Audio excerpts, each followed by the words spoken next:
Welcome to Rhyl Riddles, a podcast series looking at the many riddles, myths and mysteries of Rhyl. An investigation into Rhyl's unusual history. From the weird and wonderful to the spooky and surreal. Join me as we venture back into Rhyl's past.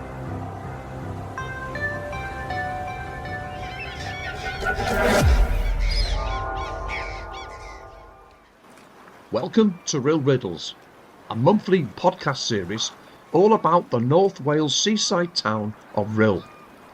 This month's episode is a very special two-part edition and one which is close to my heart, as I was personally involved as both a researcher and investigator, but more about all that later on. My name is Glenn Mitchell. My background for doing these podcasts comes from my interest in local history of Rhyl, a North Wales town I have lived in for most of my life. Although I was not born here, but ever since I was a little boy, my family holidays were spent here, leading to my family deciding to move here in the late 1950s and early 60s, firstly for business and then as a place to retire. My love of the area and its history led me to joining forces with a local historian, Stuart Jones, and setting up a Facebook history group called We Love Old Rhyl. Stuart sadly passed away in 2024, and I dedicate this episode to him and his love for his hometown, a love which led us both to search for Little Venice. This episode, Rhyl's Little Venice, Mystery or Myth. Little Venice in Rhyl was an Edwardian attraction underneath the Queen's Palace, but not much is known about it. Did it really exist, or is Little Venice a myth? Few people have seen it with their own eyes, but the legend of Little Venice lives on, through word of mouth, passed down through the generations. But is Little Venice just a myth, or did this once most unusual attraction really exist beneath what was once the Queen's Market? For much of its existence till its demolition in 2021, the old market in Rhyl inspired various speculations, but none as prominent as that concerning Little Venice. The Queen's Market was part of a larger building named the Queen's Palace and Theatre, situated on the promenade just to the west of the High Street. It was a once grand building. Underneath the building, and depending on which account you rely on, there was situated an extensive underground canal system, complete with Venetian gondolas manned by real Italian gondoliers. There had been plans to build an extensive aquarium and pleasure park, and indeed to this day there is an aquarium street which commemorates this plan. Some say the canals stretch this far and even further. A fire in 1907 in which the glass dome of the Queen's Palace collapsed is said to have cut off the attraction, which was abandoned and forgotten through the decades. From these times forward, the myth of Little Venice has grown. Some people even believe that what remained of the canals were filled in the 1960s, so no evidence remained of the system. The lack of hard evidence over Little Venice's existence raised doubt over whether it even existed to begin with. It was not included in the original blueprints of the building, and photographic evidence is limited to this single black and white print. A full survey by CAWD, which is the Welsh Government's Historic Environmental Service, who work to protect historic buildings, carried out surveys in 1994 and 2007 to assess the building of the Queen's Hotel and Palace to see if it would be suitable for a listed building certificate. But due to fire damage and later alterations, it did not meet the listed criteria. It is our understanding that there was a short-lived canal attraction beneath the hotel, but evidence shows this had gone by 1905, a spokesman for CAWD reported. The building could have been considered for listing as it appeared prior to the 1907 fire, but the damage and further alterations have eroded its architectural character. It is certain that Little Venice was indeed real. Little Venice had indeed been situated in the basement of the Queen's Palace Hotel. What can be conclusively confirmed and proved is that Little Venice was a Venetian-style water ride with gondolas in part of the basement of the Queen's Hotel and Palace, although the attraction was not as grand as in the imaginations of those who have wondered about its existence over the years. The attraction was designed as a tunnel of love type amusement water ride, using specially constructed gondolas set on a waterway 6 inches deep. The gondolas were punted along by poles, similar to the Rhyl gondolas in Venice. The gondolas travelled under spanned decorative arches along walls showing pictorial scenes of Venice. The picturesque scenes were added to by coloured lighting, and mirrors were installed to give the illusion of depths and make the attraction look bigger. Water rides of a covered kind, whether underground or not, were commonplace and often described as rivers. Later on there was one such attraction at the nearby Marine Lake Fun Fair, which during its run had a number of imaginative titles, including The River Mysterious, The Waterways of Mars, and The River Caves. The whole of the Little Venice attraction took up only half of the basement floor. There were funfair style stalls and sideshows there as well. There was nothing at a lower level, such as an underground river. Rhyl's Little Venice attraction ran for 2 summer seasons, and following its winter shutdown in 1905, it was then replaced by a new Turkish-themed attraction called Constantinople. This attraction showed scenes of Constantinople complete with models of animals, including camels and horses, together with turban-clad nomads and desert scenes. In 1907, the disastrous fire put an end to the whole of the Queen's Palace venture. Constantinople and all the attractions, stalls and businesses were destroyed by the fire and the subsequent collapse of the whole of the building. There are indications that the owning company may have been struggling financially in the run-up to the disaster. The secretary told shareholders the cash book and ledger were destroyed in the fire, and the company seems to have wound up without an insurance payout on the Queen's Palace. Over the years, myths have grown over Little Venice, not only if it ever existed, but its actual location. In 2022, I was given unrestricted access to the whole of the Queen's Hotel site. Sadly, the once magnificent building was due to be demolished to make way for a new Market Hall building.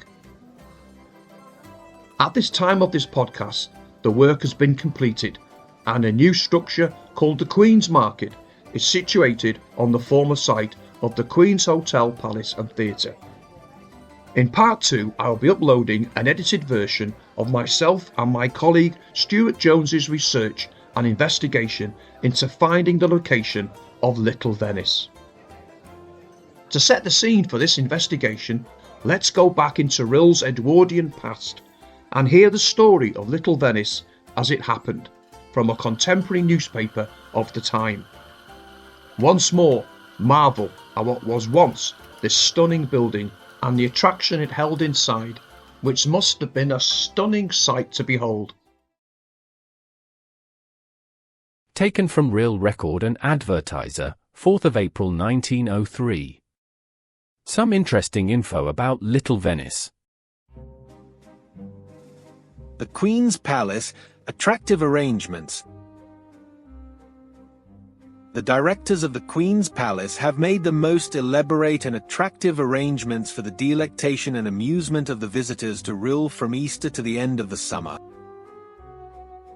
In the short time it was opened last summer, the Queen's Palace proved that it had Caught on with the public in a manner that suggested great possibilities for the future, and encouraged by the support extended them, the syndicate have been induced to embark upon further enterprises which bid fair to supply Rhyl with a place of entertainment and of amusement equalled by few places out of London. Since last summer, the basement underneath the ballroom has been utilized and transformed to represent Venice. In the center is a water arrangement to represent one of the Venetian canals, rising out of which are artistically decorated arches to suggest some of the bridges for which Venice is noted. The ceiling is decorated to convey an idea of the blue Italian sky, while the sides are covered with paintings depicting Venetian scenery. Real gondolas manipulated by Italian boys will take the patrons of Venice twice around the canal for the small charge of 1 penny. Venice will besides contain several features of interest. These will include a large number of automatic machines embracing the latest novelties in mechanical inventions. Close upon 100 stereoscopic lens will be in use to magnify some of the best specimens of the photographic art. There will be stalls on which fancy goods and refreshments will be exposed for sale, and the whole place will be brilliantly illuminated by an extensive installation of electric light. In one of the side rooms there will be on view Barnum and Bailey's huge giant, who measures nearly 8 feet in height. In another room there will be a shooting gallery arrangement, where good marksmanship may be cultivated and encouraged. But perhaps the most interesting place in this subterranean resort will be a chamber devoted to a waxwork collection of criminal celebrities. These will be located in a chamber peculiarly suitable for adding a touch of realism to the gruesome array of murderers comprised in the collection. In 2 cell-like recesses there will be a representation of Chapman, the poisoner, administering the fatal dose to Maud Marsh, whilst another tableau will represent the atrocity perpetrated by Edwards, of Leighton fame. The Chamber of Horrors represents the criminal contents of one of the best-known waxwork exhibition in the provinces, the whole of which have been purchased by the syndicate. With the exception of the Chamber of Horrors, the whole of the many and varied sights of this wonderland may be viewed on payment of the small charge of 2 pence. The tower and dome have now been completed, and the electric lift is in working order. In the first room of the tower there will be an exhibition of waxwork figures of unprecedented magnificence for a provincial town. The royal group, with the king and queen on the throne, and other members of the royal family in close contiguity, is an especially artistic and beautiful study. Eminent politicians, great soldiers and savers, an epoch in history-making men are delineated in life-size figures in large numbers. A scene describing Jim, the collier's son, will occupy 1 room to itself. The collection numbers several hundreds of figures, and they are being specially attended to. The large and commodious room where the collection will be on view is specially adapted for an exhibition of this kind, being spacious and lofty, and well lighted and ventilated. In the room above, which may be described as the dome, there is a collection of several hundreds of automatic machines, consisting of all kinds of devices and novelties, from telling one's weight to telling one's fortune. There are also a large number of working mechanical models. One might spend a couple of hours in this room alone, and find himself amply amused the whole of the time. A spiral staircase leads from here on to the crow's nest, which surmounts the dome, and from this altitude there is commanded a marine view of rare charm and magnificence stretching forth for 50 miles east and west, and in a southerly direction a view of hill and dale, of rivers and rivulets such as is to be seen in no other spot on this coast. To ascend by the lift to view the waxworks and the 101 other attractions provided in the tower entails only the small charge of 2 pence. These new additions to the palace attractions will all be open to the public on Easter Monday, and from thence continuously. On that day there will be an ice stedford at the palace, the syndicate having offered very large sums in prizes for choral, solo, and instrumental competitions. We are told that the entries are very large, numbering altogether close upon 700. Some of the best Welsh choirs will compete, and will find powerful rivals in several well-known English choirs. After Easter Monday the usual variety program will be submitted to the patrons of the palace, interspersed, of course, with dancing, which will be specially catered for. The syndicate have been fortunate in securing the services of Mr. Edmund Bosanquet, the celebrated violinist, who will commence his duties on the 1st day of June as musical director, and he will wield the baton over a band of 22 picked instrumentalists, so that the quality of the music discoursed will have special attention paid to it, an all-important element where dancing and variety programs are combined. Among the artists who will appear the week commencing Easter Monday will be Jack Barnes with his cinematograph, Mr. Frank Dunlop, Miss Dot Bowline, Miss Marie Felden, and others. The bookings for later on in the season include most of the leading music hall artists, so that altogether there is a prospect of a most attractive time of it at the palace. Since last summer, many improvements have been made in the roof gardens, which are now more beautiful and more luxurious than ever. Further decorations and additions to the furnishing appointments have been made in the cafe, and the general comfort and the requirements of the patrons of the place have been consulted to even the minutest detail. It will altogether be found to be one of the most gorgeous, brilliant, and varied places of amusements to be seen anywhere, and it may be depended upon to attract many thousands of visitors to Rhyl during the next few months. Meantime, rapid progress is being made with the alterations and additions to the Queen's Hotel and the new cafe. No expense is being spared in making the cafe thoroughly up to date. It will be furnished in the most luxurious manner, while the scheme of decorations is on a costly and most ambitious scale, and will exceed any of their kind in any cafe in the country. It is expected that these alterations will be completed in June. The hotel arrangements themselves will also be on the modern principles. Practically all the shops in the arcade have been taken, and the tenants are busily putting in the fixtures and fittings.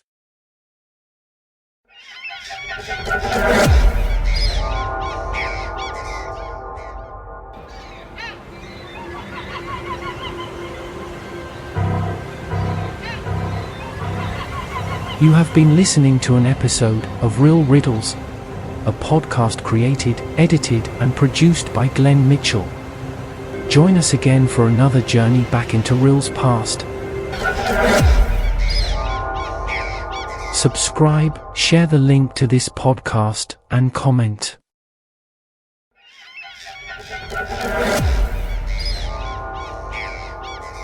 Part 2, The Search for Little Venice, is available now.